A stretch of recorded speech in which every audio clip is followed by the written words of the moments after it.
We're also learning some shocking new information about the migrant child crisis that developed during the Biden-Harris administration.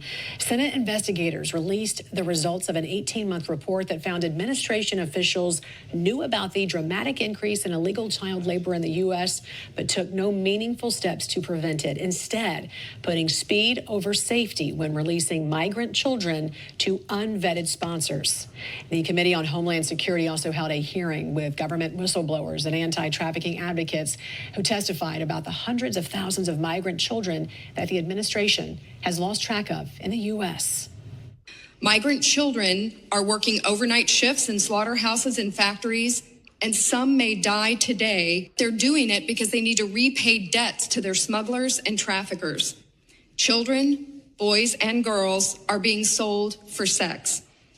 Just last month, I spoke with a care provider in Florida who told me about cases of migrant children as young as 8 with sexually transmitted diseases. The failure extends beyond the government to NGOs contracted by ORR to care for these children.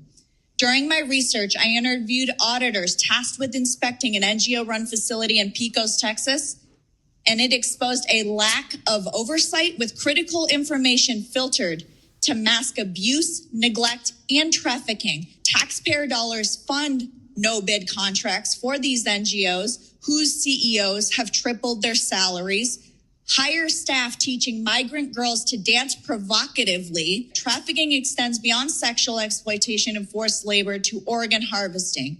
During a recent interview I conducted in a Central American prison, the convicted trafficker described organs being harvested in places like veterinary clinics in Merida, Mexico, recounting the removal of 3 livers, often sold to U.S. buyers. Another trafficker revealed that migrant children are the frequent targets.